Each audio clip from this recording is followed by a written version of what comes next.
to Hine Ki Te Wheiao, a space where we hold kōrero that matter, stories of strength, learning, struggle and healing. In this, we centre the voices of wahine Māori and explore maternal mental health through a lens grounded in mātauranga Māori and lived experience. In this episode, we have Tamara Telvar-Valks talking about her experience as a Rongoā Māori practitioner. I got to a stage where I had these 3 beautiful tamariki and needed to do, find something for myself. Yeah. Find something for myself, right? Because we get all wrapped up in motherhood and busy. So I had already done a course at Te Whānau o Aotearoa. So I thought, oh yeah, cool, we'll go back, have a look and see what's on.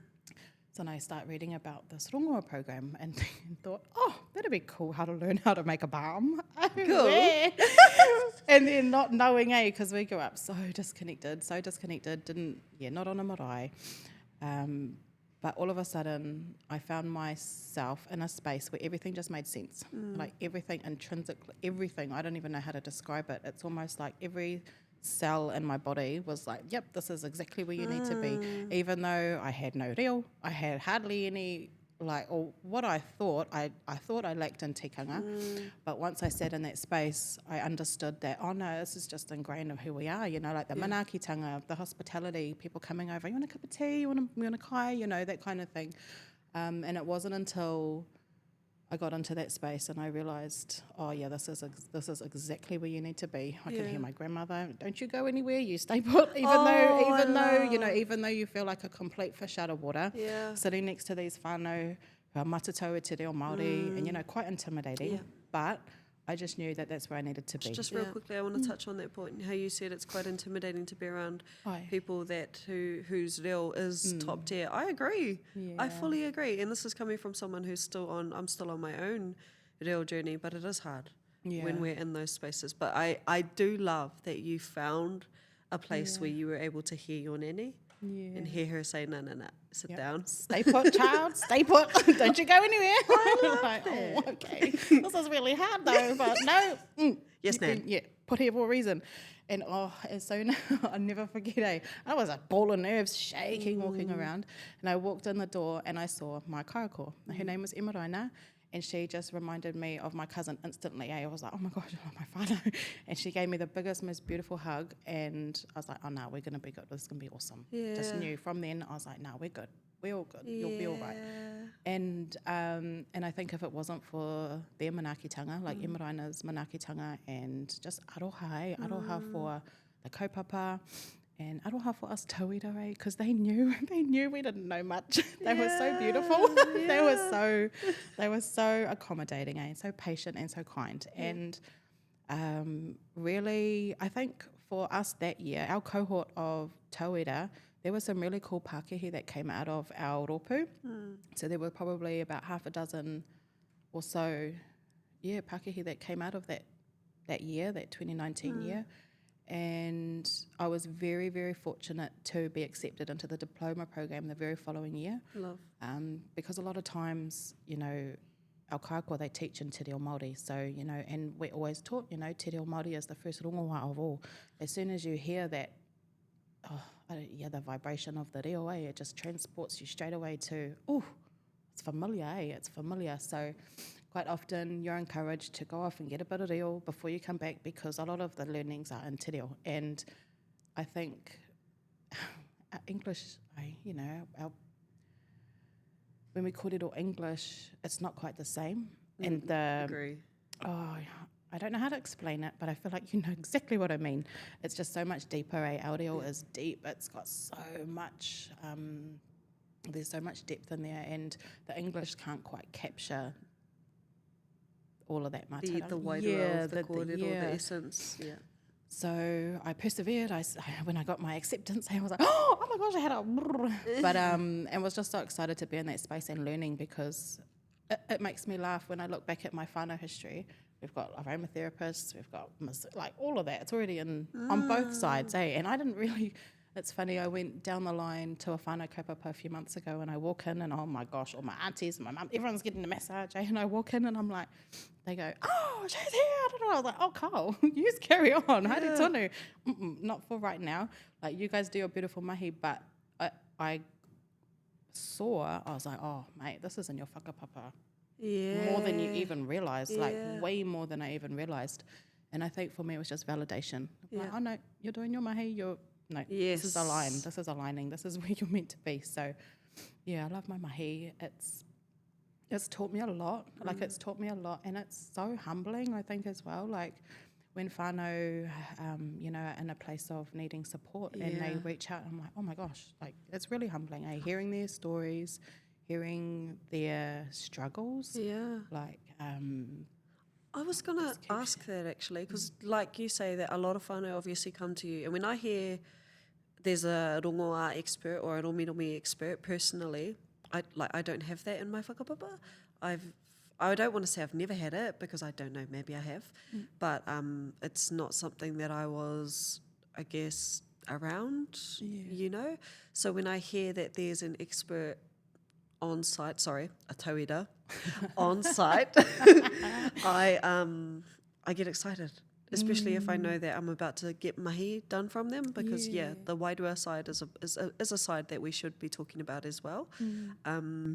But I guess my pātai to you is obviously you have a lot of whānau that jump on your table that may come with their own stuff that they're trying to, I don't know, they're just trying to figure out how to get rid of it. Yeah. How do you keep yourself safe during those moments? We always go back to our tikanga. So tikanga is always at the forefront of our thoughts, our minds when we're doing our mahi. So things like karakia, we always have a karakia. We always, there's lots of different tikanga that just comes a part of our daily practice. So definitely karakia. We use taku as well. We use things like hini moana, so our spray down with our salt water, when the energy is a bit, needs to be wātea, we just, where's our spray? Oh, come on. And it just instantly, just takes everything back down to toe. Karakia, waiata, always like to, especially after a big day of mahi, like if we were to do a huge day of mahi, we would either go to the moana or go up a maunga, just to wātea. And again, using our karakia, but always going back to our tikanga. We were taught we can never slack off with our tikanga, because that's what keeps us safe. So, it's always that. That's a bar. That's a bar. Never slack off on your tikanga, because that's what keeps you safe. We can't afford to, otherwise you're going to get a boot up and it's not very nice. And it's like, I learnt my lesson, kia ora, like, otherwise you learn the hard way, and that's not nice either. I've learnt a few things the hard way, like, kia ora, yes, we're doing that one again. Oh, sorry. Nā mahi, got it, message received. But kei te pae, we're learning, always, and that's why, that's why I hate the term expert, because it's like, we never stop learning. Kupu expert to me. I know that we've been coming back to this, Kupu, but I feel like I just something you said. It's like it's sitting with me. Yeah. I feel like I've been taught that once you get a degree and once you get a job, you start to value your successes based on your tūranga, on your role. And so I think it's the Pākehā in me going, I'm an expert at something because I know this. But it's actually, like, not good. Because now I think I know everything. And maybe I've put that on you today. So that's really cool that you've just challenged me. Oh, No, I love that. I actually love that. I'm going to be honest, we've had a lot of mama that come in and they say that they're struggling with their mahi, they're struggling with their pepe, because as you said, I think you said this before, when you're a mum, you often put all of your energy into your babies, into your kids, and then there's like this little bit of energy left that you pour back into yourself if you haven't already crashed out. So I guess with that being said, we do have a lot of mama. All of our mama, we all go through that, whether you're Māori or you're not. Mama Māori, on the other hand, have found that all of the solutions that they try to pour themselves into, whether that be like yoga, whether that be meditation, going to get your nails done, your lashes done. A lot of our mama have found that they've tried their hardest to turn into mātauranga Māori solutions. So things like rongoā, things like maurako, things like kapaka, reo Māori. So I guess what would your advice be to mama who are still kind of sitting on the fence, who are still going, oh, my reo's not good enough. Oh, I don't come from a mean background of people that are immersed in their ao Māori. Like, what would you say to encourage them? I was thinking about this pātai last night, actually, and do you know where I went? To Rawiri Waititi's kōrero.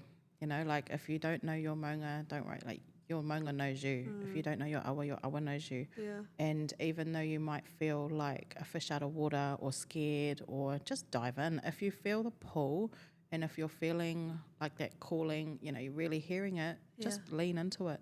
Lean into it. Don't be whakamā. Don't be shy. Don't be scared. Like, lean into it and just trust.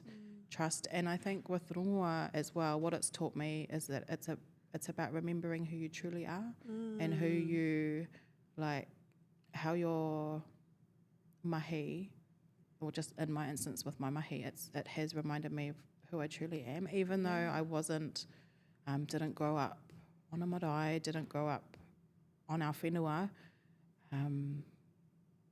That's what it's taught me, is just like, remember who you are. Yeah. Remember who you are. Going back to our old ways. And I think I'm pretty old school at heart as well. So, you know, that's just, come on, that feels natural. I think you are too. Yeah. Old school, yeah. But that's all right. And I think as well, like, just trust that you're where you are, you're where you need to be, you know, kind of thing. Oh, no, that doesn't feel very, more so for anyone that's on the fence, take a leap of faith. Yes. Take a leap of faith, man. Dive in. Don't be scared. Yeah, because you'll come up with, there's always things that pop up along the way, but just go for it. What have you got to lose? Yeah. What have you got to lose? Well, that part. I feel like it's so hard sometimes. Yeah. Don't let the fear stop. Hey, feel the fear and do it anyway. Feel the fear and do it anyway. Yeah. Because the rewards will be, just, it Mahana. opened up a whole new world for me. Like I said, I went in thinking that, it would be cool to learn how to make a palm. Oh, my life. No, just so much more. I think for me, what I found was that it's very overwhelming. There's all these, it opens up a whole new world. The Nairi, it's huge, all our natives. But if I think it's important to just learn about one rako at a time. And it's more about having that whanaungatanga with the rako before you even think about what you're going to make with it. You know, find out, learn its medicinal properties, where it grows, how it likes to grow, what it needs, and then learn that one inside, upside, downside, whichever side, before you go anywhere near harvesting or making and things like that, because it's about that whanaungatanga, having that relationship with the rako first. And I think in terms of rongoā and how we can, you know, ka haere ki te Taiao, he tino rongoā, because when we're going into those spaces, you know, our hininaro tends to settle down, and then our wairoa just elevates. When you say get to know the rako, whakapapa, what does that look like for you? So rangahau. Yeah. And I think the more time that you spend with that rako will teach you. So it's about that reciprocal, and the way I see the Taiao as well is that he tōkana, so we treat it as such. I was talking about this at our wānanga haputanga on Wednesday, and I was talking about how when I go and harvest harakeke, we go over, kia ora, how great to be here. You know, talk to it like a nanny or an auntie, because at the end of the day, you're going to be, you know, asking to take from this rako. So what are you giving back? So that's why we go back to our tikanga. We always do our karakia, our taku. We ask permission. We get to know that rako before we want to take anything from it. Because it's like, okay, well, I'm going to give you this beautiful koha, but what's the koha back? Yeah, what am I giving back? Our aroha, our taku, our karakia, our asking for permission, our acknowledging, and just taking the time to acknowledge where you are, what you're doing, and it would always be for a certain kaupapa, or it would always, so like for example, our harakeke, the reason that we hauhake our harakeke is for the moka, for the haputanga. You know, so it's not willy-nilly, it's never for nothing. You're not getting it for for fun. It's not for shits and gigs kind of thing. Like it's for a kaupapa. It's because these are our precious resources as well, and and our ngaheres aren't the same as they used to be back in the day, so it's not as easily accessible for us now, which is why I think we're always mindful of, you know, how much we're taking. We only take what we need, and we always whakapai afterwards, or, you know, just that's to give back to help, you know, that rako flourish and to keep, because you want to be able to keep going back to, well, just for instance, for us, for the wānanga haputanga, we do have one spot that we'll go back to specifically for our harakeke, because it has the most beautiful moka I've ever seen. It's so beautiful. And we want to keep going back there. We want to keep being able to use that. So, you know, we give back and we keep it tidy, we clean it. If she's overgrown, we give it a tidy up and just a cut back. So, yeah, again, it always goes back to that relationship, that reciprocal relationship for me anyway. That's how I see it. I think as well, like when we think of te Taiao as our tuakana, we just, it's like you treat it completely differently. Like for me, and I was like, far out. Okay, yeah, and the whakapapa, we are way down here. Oh my gosh. Those are our elders, you know, like look after them. That's all I can think, is just look after it and do what you can, even though you might not think it's much. Like even if it's something like just picking up a bit of rubbish or just taking that little, you know, thing, like the dead branch off, you know, like something simple like that. Yeah. It's even though it may not seem like much, but if we all were to do a little bit like that, it makes a huge difference. So it's kind of like how we would clean ourselves every day. We do the same for the Taiao. We just whakatika where it needs to be. And another, I think I'll just go to, so I just moved whare and we back onto a bit of native bush. And one of the first things that I could see was, you know, māwiwi, the ngahere around my whare, māwiwi. So in that instance, it needs aroha. So every day I'll go and sit out there with my cup of tea and I'll just, you know, like I think decompress from mahi, but also at the same time, I say that with aroha, of course, but you know, like you get home, busy day, I sit outside, have my cup of tea on my deck, and I sit there in gratitude and I just send aroha. I sent aroha, me and my papa, we went round, gave it a good old tidy up, give it a good old haircut, and just to help. Because I can feel it now too. Like I don't know if I'm making sense, but the more time I spend out there, the mauri is coming back. Well, you know, we give the mauri is coming back because of that aroha. Yeah, just in my little section that my part that I can see. But the more time I spend out there, the more aroha that I'm sending out into that ngahere, I can see it's coming up. Like I love that. I don't even know how to explain it. Like it's healing. The mauri's being restored because we're taking the time and energy and putting it back into that. Yeah, I think for me, rongoā became a way of life. It's so much more than just learning about it in a puka or, you know, it's one thing to study something, but when you're living and breathing it, that's what it had become for me. It's become a way of life. It's our first go-to for my whānau. If anyone's māwiwi or where's our kawakawa, where's our kumaraho, where's our rongoā, you know.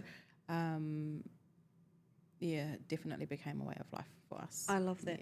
I love that. I love that you found something that's healing. Can I say that? Can I say that it's healed you and your whānau? Yeah, 100%.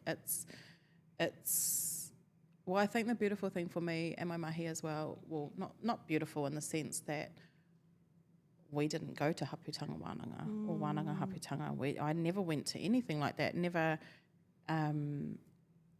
But the beauty of my mahi now is that my babies grow up around it. Yeah. They grow up around it, so they get to, and oh my gosh, they get so sick of me sometimes because when we're going for our hikoi in the ngahere, I'm like, oh guys, look at, oh my god, and they're like, oh come on, how about you? So they've had to, and you're just naming every single plant you walk past, and I'm just like, guys, that one's gonna help your eyes, that one's gonna help your kidneys, that one's gonna da da da da da, and they're like, they like roll their eyes, and they're like, yeah, whatever, mom. Yeah. But through that, like that's the ripple effect that it's had, and I think even if it's like just my own self, I learnt, but the ripple effect that it has, and when it ripples out into your friends and whānau, your tamariki, I know māma that had started their rongoā journey that are now delivering workshops at the kohanga, sitting on boards for kuras to be built, you know, like big moves. And it's the ripple effect that it has, you know, from first on your whānau, then your hapu, then your iwi. That's what I love about this mahi as well, is that because, I don't know, for me, I just get so excited. I'm like, oh, I just love this so much. And like, it's infectious almost, like that energy, those vibes are like, oh, what's that? Like, oh, that must, and they can't help but like, oh my gosh, like, you just pull people in. And I think that's what I've seen, is that I think for māma, when they find something that ignites, say, that lights that ahika, they just shine so bright, and you can't help but illuminate others around you, if that kind of makes sense. Yes. Like, I feel like māma Māori in general, we have this thing, because we are mums, we're so used to, I don't know if we do it intentionally or unintentionally, but looking after everything and everyone around us. Yeah. So when we are like at our peak, we're going through these like incredible changes.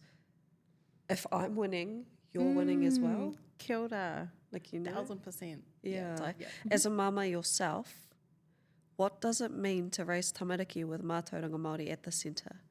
So I think for me, it means, raising them to know who they are and where they stand.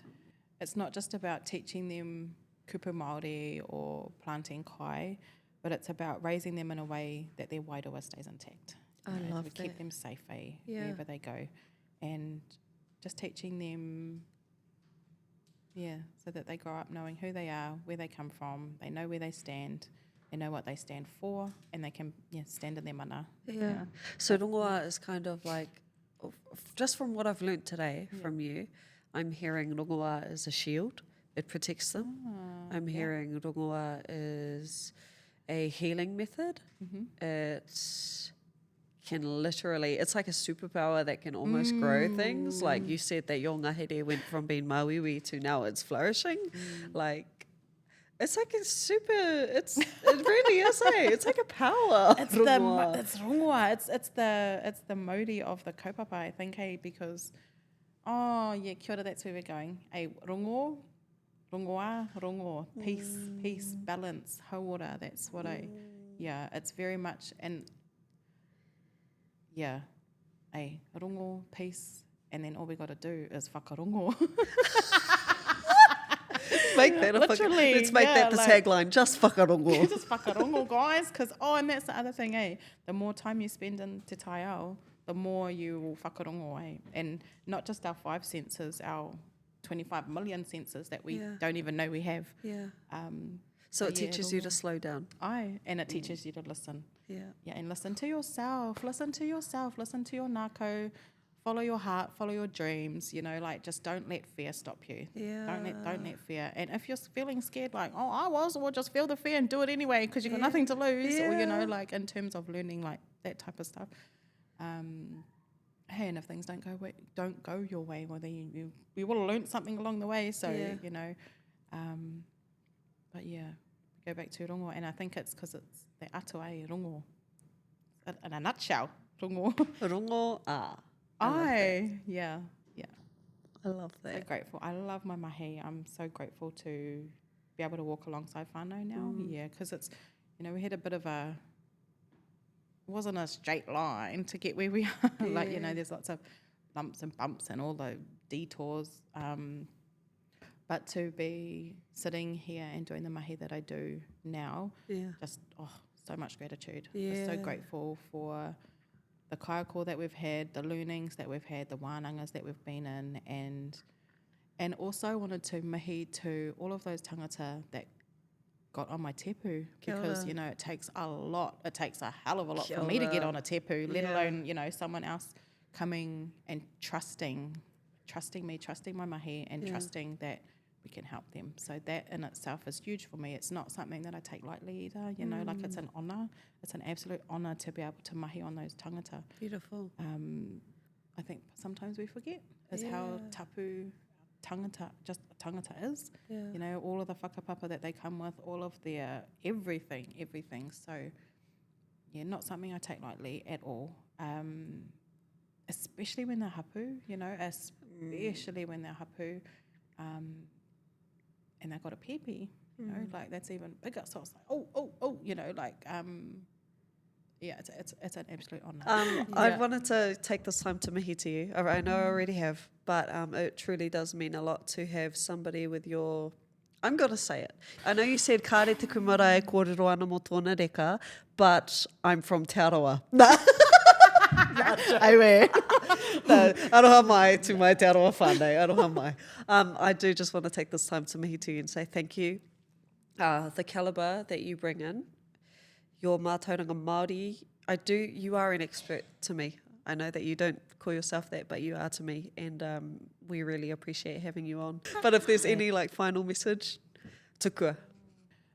I think I know as well that it can be scary if you're wanting to dive into that journey, but just take a leap of faith, feel the fear, do it anyway. Whatever you got to lose, you're not gonna.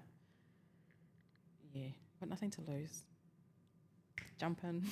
I love that. Just dive in. Just jump in. Dive in, guys. Just dive in. Go for it. I think that's us. True. That's us, my mate. If you like this episode, you can follow us on Instagram and Facebook at Hine Ki Te Wheiao.